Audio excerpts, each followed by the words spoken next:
Hi everyone. For those that that don't know me, I'm Tom Burrow, like Maria says.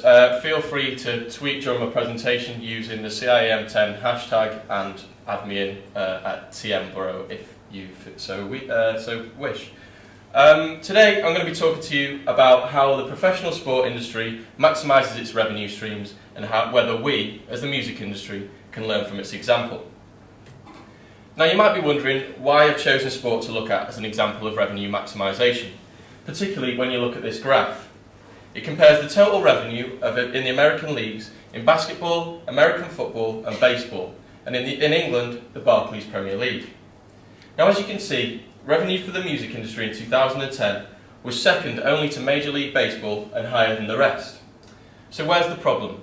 £5.8 billion dollars in revenue is hardly devastating. But what's important here is this. The music industry figure is a fall from 2009's total income, whilst the revenue for the sports leagues have all seen an increase on the previous year. For music, this might be down to an over-reliance on specific revenue streams, one example being the sales of music. According to Leonard, the business model of merely selling copies of music is over. Recording music has always been a key source of income for the music industry.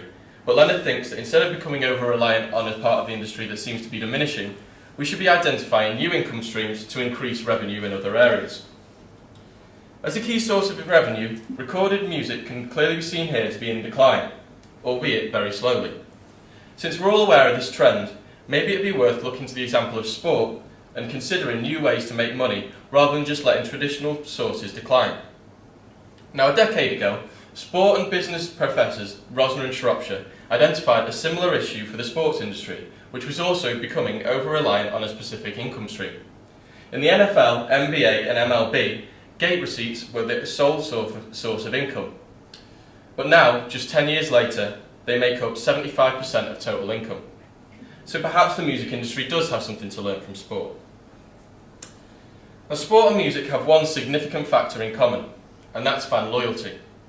This is important because a loyal customer base is the ideal target for financial exploitation, and I mean this in a positive way.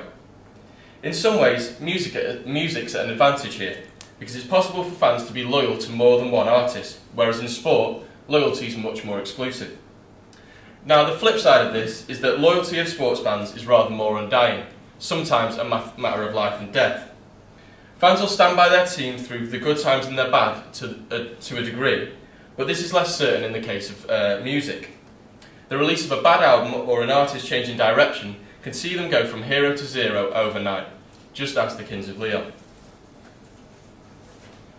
In both the US and the UK, the sports industries have managed to widen their range of income streams, and for this presentation I'm going to explore a couple of them in more detail to see whether their ideas could be embraced by the music industry. I'm going to look at the revenue streams that I think are the most interesting and possibly the most realistic: sponsorship and in-house TV channels. Now, there's no doubt that one way successful athletes make money is through sponsorship. The NBA basketball stars you can see here all have multi-million-dollar deals with sports manufacturers.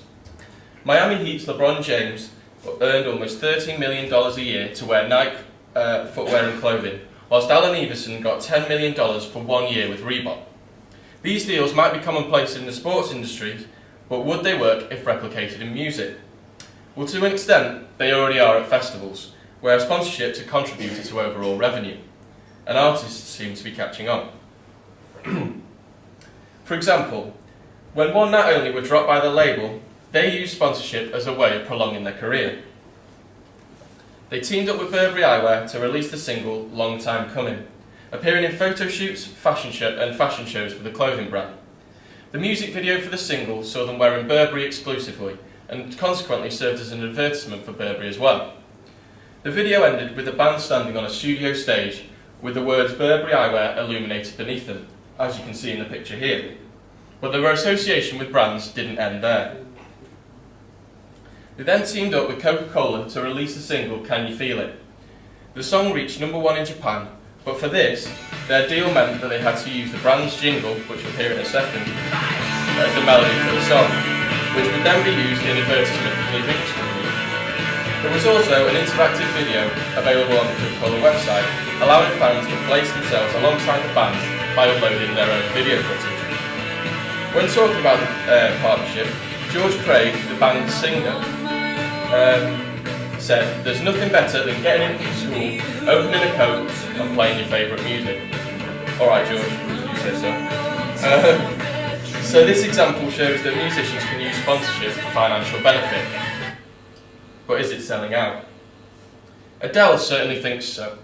Like many working in the independent sector, she thinks it's shameful, and it's hard to argue when you see the example of One Night Only using Coca-Cola's jingle as the melody for one of their songs.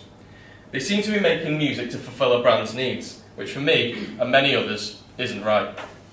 However, I do think there are some situations where artists could learn from athletes, if it's done right.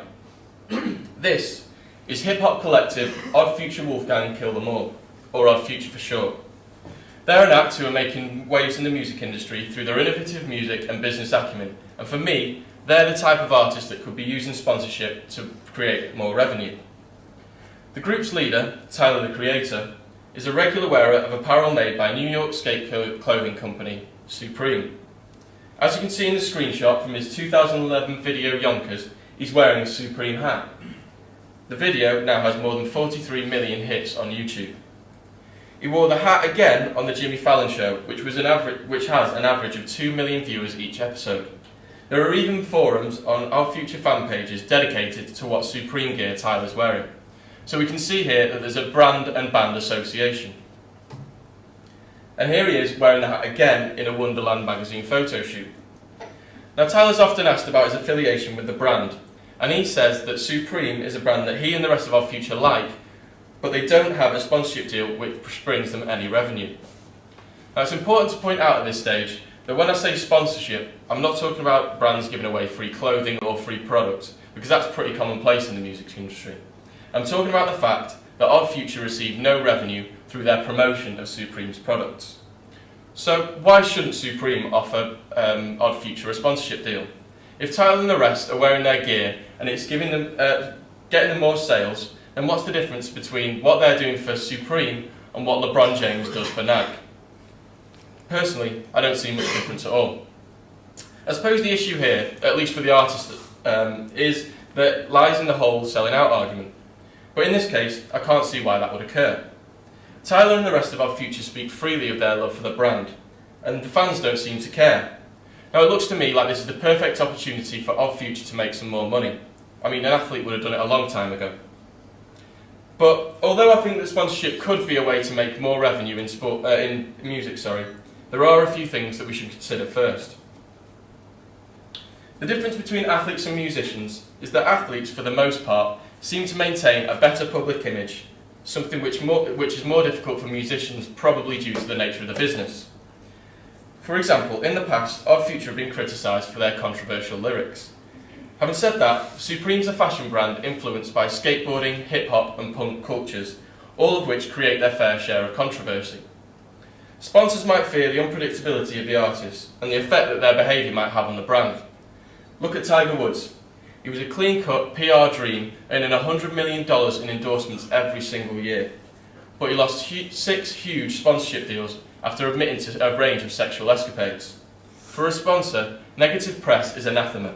And for that reason, music acts should probably seek shorter deals, like basketball player Allen Iverson's deal with Reebok. Much less time, renegotiable, and better for both parties. Now it's also worth considering that labels are probably going to want to get in on the action, since in many cases it's them who makes the artist marketable. They could look to write into contracts a percentage of any sponsorship deal that an artist might sign. But for a band like Odd Future, this won't be a problem because they release off their own record label.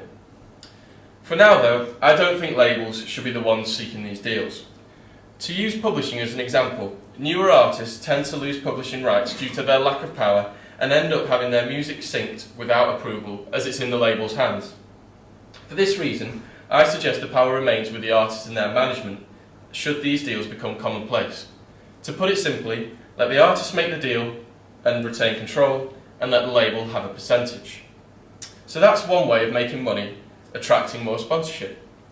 Perfectly feasible for the right kind of artist, but of course, sponsors are interested most in placing their product. And what better way to do that than on TV? So I'm now going to look at whether in-house TV channels could also be a moneymaker. Dedicated TV channels have grown in popularity and number over the last decade, both on satellite, cable and the internet. To return to the sporting comparison, for any top Premiership club, TV is the ideal way to interact with fans whilst increasing revenue at the same time. Firstly, there are IPTV services. These are internet channels, a bit like a YouTube channel, used by clubs like Chelsea and Arsenal, and provide TV content to fans for £45 a year.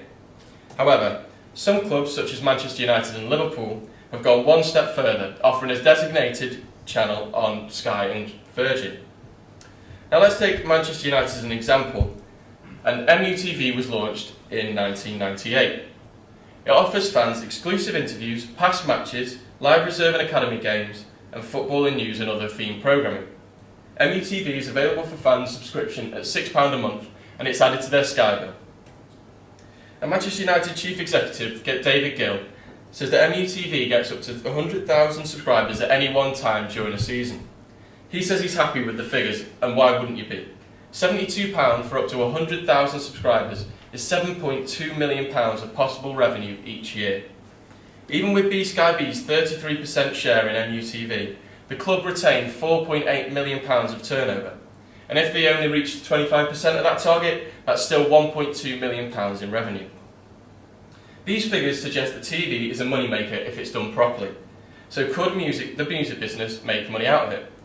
Music on TV isn't a new concept, with MTV being launched almost 25 years ago now. But subscription TV channels dedicated to specific artists where the fan is charged are rare. Having said that, it's fair to say that some artists may be able to attract similar figures to Manchester United, and the possibilities are endless for music acts TV shows. You can have concert footage, backstage interviews, karaoke shows, whatever suits your artist best. So let's have a look at the numbers.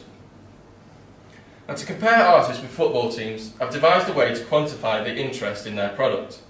My formula is based on MUTV subscription figures when compared to Manchester United's Facebook likes.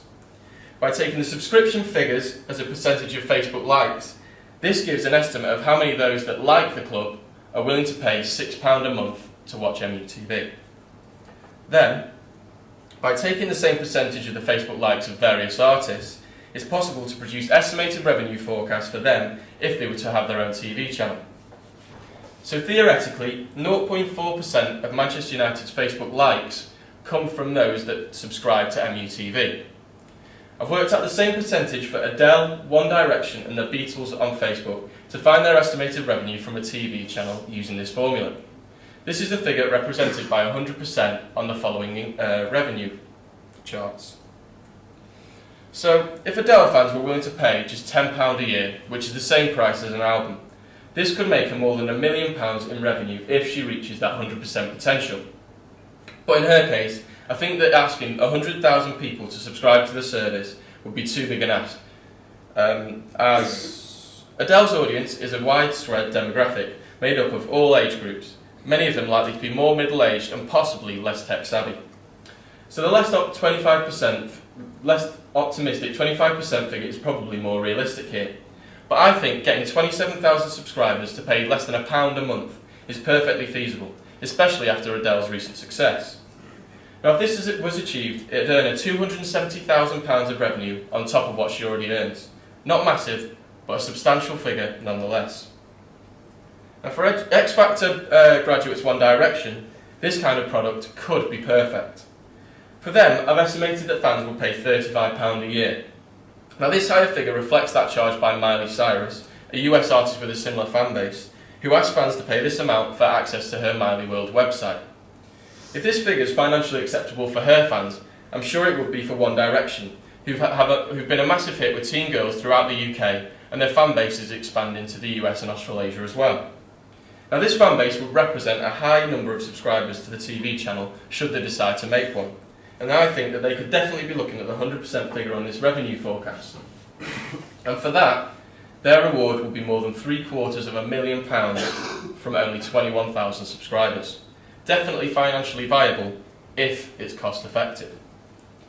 The issue for these artists, however, and most artists for that matter, is having enough content to create a sustainable product. They probably wouldn't have enough material to fill a TV channel for 24 hours a day, 7 days a week, on their own. But should they adopt the model used by Chelsea and Arsenal on an IPTV platform, this might be a better option than on satellite or cable, if they can make enough money from it. Now the same could be said for heritage artists, but obviously in their case there's much more footage available. By charging £25 a year, the Beatles could be looking at £2.7 million in revenue if they were able to attract the 100% figure there.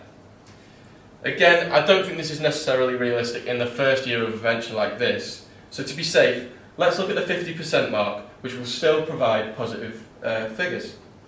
More than 1.3 million in revenue for 50,000 subscribers to Beatles TV worldwide isn't half bad, considering it's additional revenue and not directly replacing another revenue stream.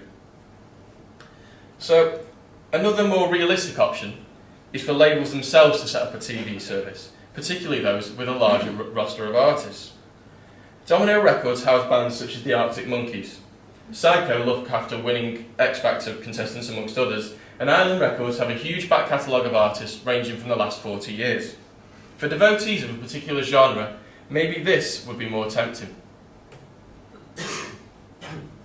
For each of these, I've looked at the likes of 3 artists on their label to get the revenue streams you can see in a minute.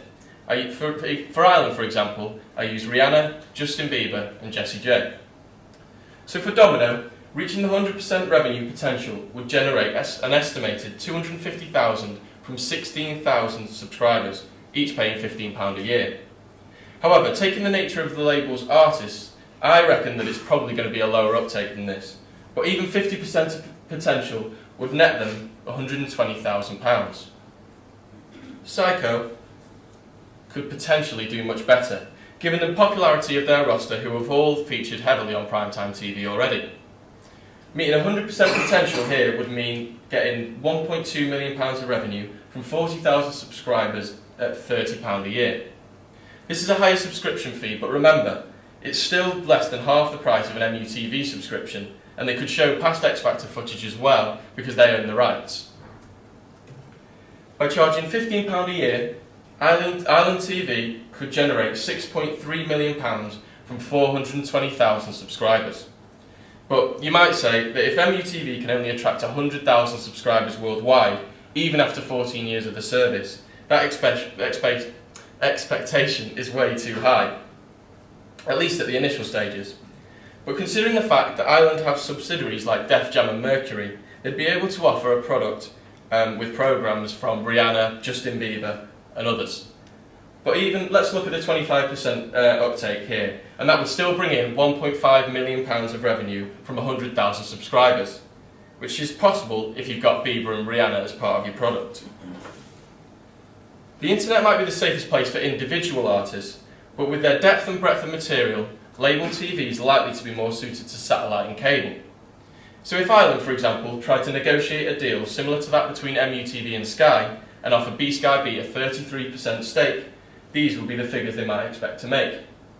Now if you look, Island TV could well be a success even if it makes 25% of revenue accounted for by my formula, not far behind that made by MUTV. Now what you've got to remember here is that these figures are worldwide, and for the huge named artists nowadays, although these figures might seem very high, I think they're perfectly realistic in the long term. But there are some things to consider. For any artist or label considering this type of venture, costs are obviously going to be a major factor. Companies would have to consider production, staffing and other costs before pursuing this. Therefore, it would undoubtedly be best suited to those in a position to make higher revenue, to then absorb the high level of costs and reap the benefits of the income stream they generate. Licensing, of course, would need to be considered as well, especially if past footage was going to be featured, as would royalties for those artists who haven't retained ownership. So before a label goes down the TV avenue, they should probably look at how much access they have to past footage, and more importantly, how much it will cost to use it if they don't own the rights.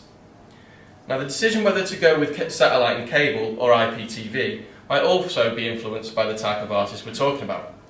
Newer artists with higher number of YouTube hits would probably benefit from using an IPTV platform, as their fan base would obviously use the internet as their source of income.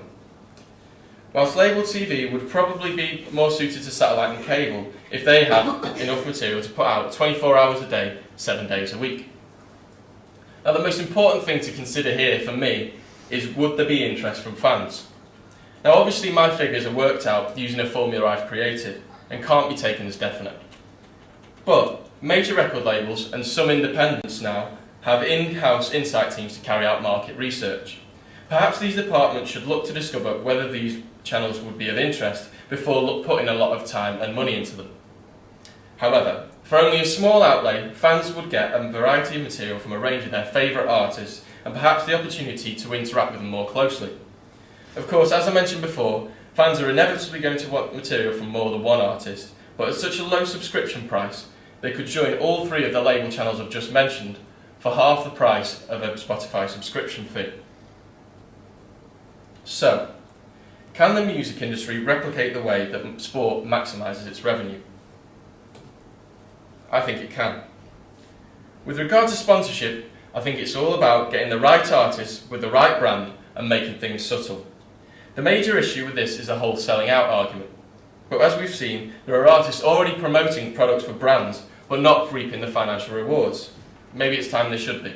And as for TV, it seems to me that if this is a venture worth taking, it should be strongly considered what type of platform the artist or label is going to use. IPTV channels would be great.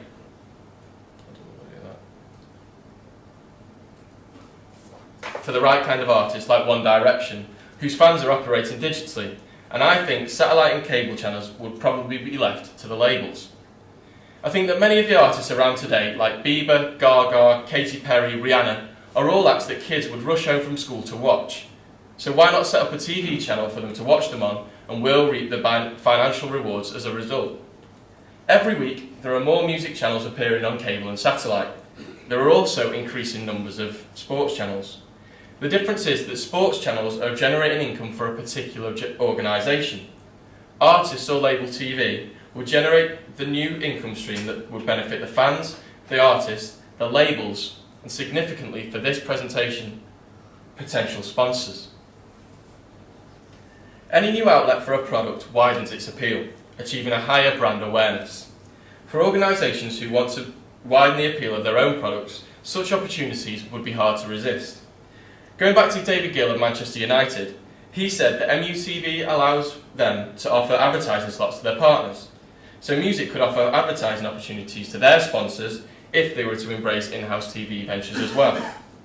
The two revenue streams I've discussed will complement each other perfectly. And for me, those artists who take the initiative and embrace sponsorship as a business tactic will see that the link to TV is inescapable. Maybe by pursuing avenues that complement each other, like TV and sponsorship in sport, music could replicate these models and see financial benefits in much the same way. Thanks very much for listening. Are there any questions?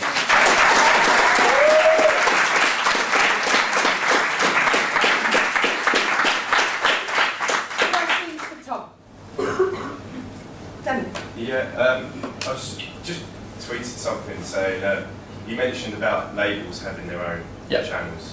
I'm just wondering how many fans out there actually know which label their favourite bands are on. It's a bit different to football. Most people know that Cristiano Ronaldo plays for Real Madrid and all that. It's a bit different, I think, for music. Yeah. So Do you think it could work by having that?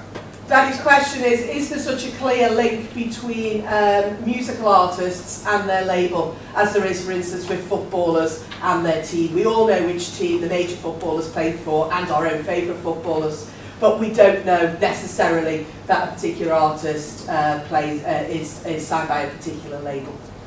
Yeah, I mean, to be honest, I think you're completely right. And firstly, obviously, with a label TV channel, the first thing that would have to happen is a good amount of marketing would have to be spent on it. Having said that though, there's, like I mentioned, Psycho TV there. I think the link between Psycho and the X Factor is quite sort of substantial, and I think that a lot of people would know that those two brands are linked anyway. So for those sort of brands and those sort of artists, I think it wouldn't be too much of an issue. the same could be said for independent labels like Domino and XL and that sort of thing, because the fans of their labels are the ones that sort of know more about labels and that sort of thing. But like I said in the presentation, those are probably the TV channels that aren't going to make as much money. But then at the same time, if they can make if they can make profit, then I don't know. It could well be all right. Okay, Steve. Yeah. How much of a risk do you think a music like an artist having a channel dedicated to them? How much risk do you think it would be financially? Like, so obviously with MUTV, someone like Manchester United isn't going to go away for hundreds of years.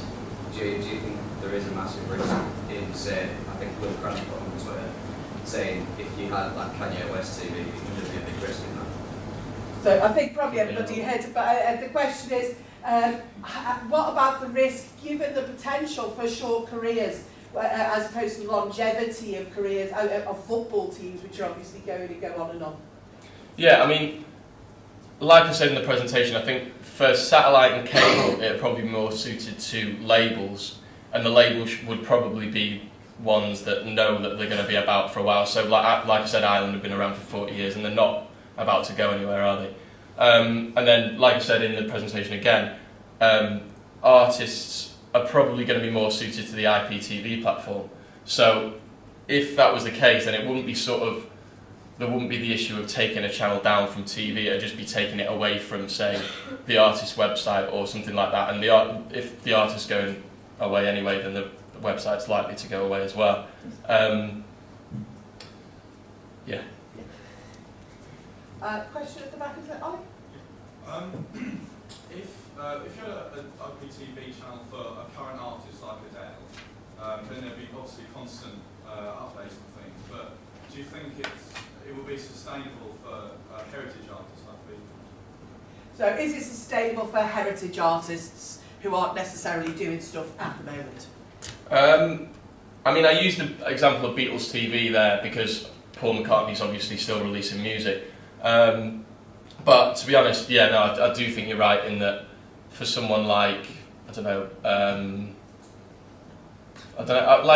I think, to be honest, there are like a lot of artists that are heritage artists that are coming back, as we all know, like Queen announcing another tour and trying to, and Brian May's still around.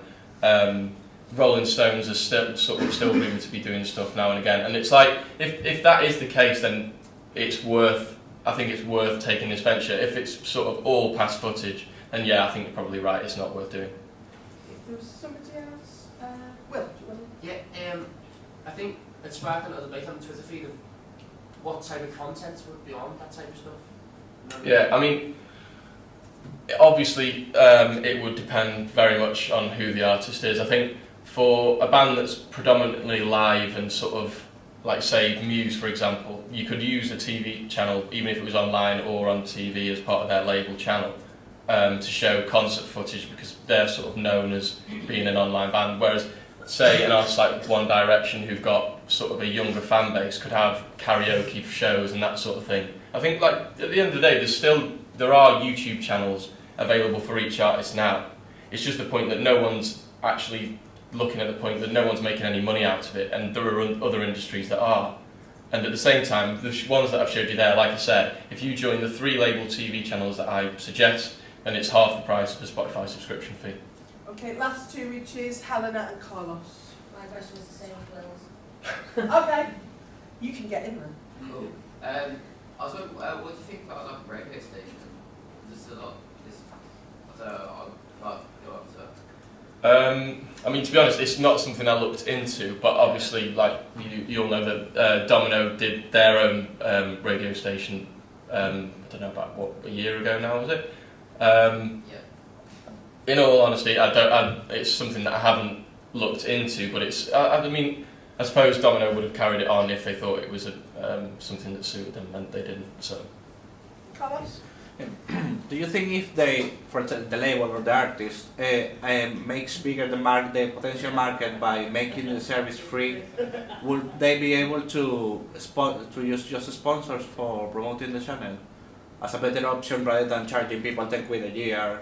Yeah, no, that's definitely an option. I mean, I think that would obviously mean that some people would, like that the artists would have to embrace both platforms, and for some it might not necessarily be suitable. But I think, say for example, like I know that Labyrinth, who signed to Psycho, has got a deal with Reebok that he sort of has product placement in his videos and that sort of thing, and he models for them. So I'm sure he gets some sort of income from that. So that's the sort of thing that they've got going on already at Psycho. So I don't see why it couldn't be for the right type of artist now. Okay, well done.